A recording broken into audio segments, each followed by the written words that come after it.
नमस्कार दोस्तों। चलिए हम डिस्कस कर लेते हैं निफ्टी की आज के ट्रेंड के बारे में। उससे पहले लास्ट डे के सिनेरियोज को हम थोड़ा सा समझ लेते हैं, क्योंकि जिस तरीके का हम लोगों ने एक्सपेक्ट किया था मार्केट अगर गैप डाउन भी ओपन होता है, ऐसे हायर पॉसिबिलिटी था मार्केट के गैप अप होने का। लेकिन कहीं ना कहीं मार्केट ने जो ओपनिंग दिखाया है, यहाँ पे आप देख सकते हैं गैप डाउन के साथ मार्केट ओपन हुआ था, और गैप डाउन के ओपनिंग के साथ मार्केट जिस तरीके से हम लोगों ने सोचा था ऊपर की तरह ही सस्टेन किया है। बट थोड़ा सा ऊपर सस्टेन करने के बाद मार्केट जो है वो कंटिन्यूअसली हम देख सकते हैं नया लो बनाते चला गया, और बहुत तगड़ी वाली गिरावट मार्केट के अंदर देखने को आई थी। तो इस चीज का एक्सपेक्टेशन अगर हम देखें तो मुझे कल भी नहीं था कि इतनी बड़ी गिरावट मार्केट के अंदर आ सकती है, और बहुत सारे ऐसे एनालिस्ट हैं जिनके माइंड में भी ये वो एक्सपेक्ट नहीं करके चल रहे थे कि मार्केट इतना तगड़ा वाला गिरावट दिखा सकता है। हालांकि ये गिरावट जो आया है मार्केट के अंदर, वो आईटी सेक्टर और सेमीकंडक्टर सेक्टर के अंदर जो बबल बना हुआ था, क्योंकि कंटिन्यूअसली जो है वो एआई के ऊपर लोगों का भरोसा बहुत ज्यादा इंक्रीज हो गया, और एआई बेस्ड कंपनी जितनी भी है उसके अंदर लोगों ने जम करके पैसा लगाना शुरू कर दिया, क्योंकि आने वाले टाइम का उसके अंदर फ्यूचर नजर आ रहा था।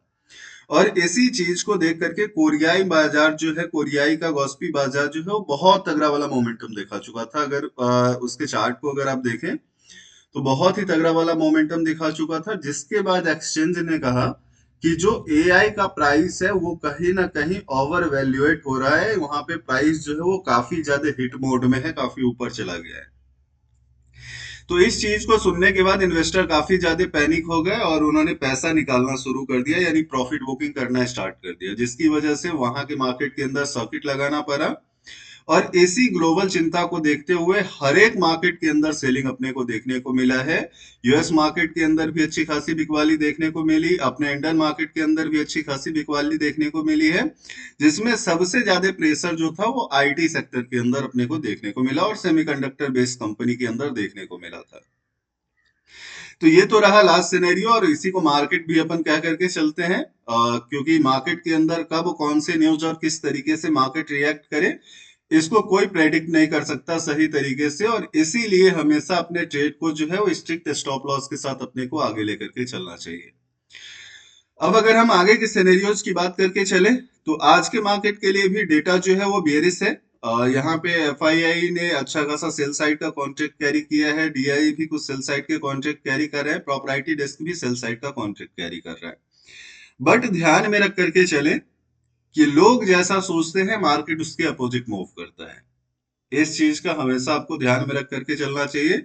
मार्केट का डेटा अगर हम देखें बेयरिश है, और मार्केट ने बहुत तगड़ा वाला गिरावट भी दिखाया, तो ऐसे में कहीं ना कहीं जितनी गिरावट मार्केट ने दिखाया, तो यहां से दो माइंड जो है वो एक्टिव हो जाएगा। पहला, जो मैक्सिमम लोगों का माइंड है कि मार्केट जो है वो बेयरिश जोन के साथ फिर से ट्रेड करना स्टार्ट कर दे। तो मार्केट हमारे और आपके माइंड से खेलता है। तो आज के ट्रेड कंडीशन की अगर हम बात करके चले, डेटा भले ही बेयरिश है, हमें थोड़ा सा पैसेंस रख करके चलना चाहिए। हो सकता है एक रिलीफ रैली जो है वो मार्केट के अंदर अपने को देखने को मिले लास्ट डे की गिरावट के बाद, और उस रिलीफ रैली के बाद मार्केट अपने एक्चुअल ट्रेंड जो है, जिस तरीके का डेटा है, उस साइड मूव करता हुआ नजर आए। तो ऐसे में एक एक्सपेक्टेशन जो मैं रख करके चल रहा हूँ रिसेंट मार्केट को लेकर के, कि मार्केट में कहीं ना कहीं यहाँ पे देख करके चले तो लॉन्ग अनवाइंडिंग वाली जो चीजें हैं वो अपने को आज देखने को मिल सकती है।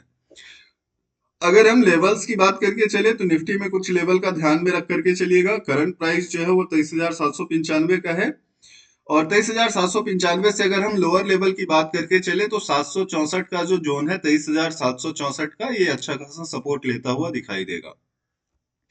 764 के बाद जो मेजर सपोर्ट है वो बहुत नीचे का अपने को बनता हुआ नजर आ रहा है, जो 23,616 के आसपास का है।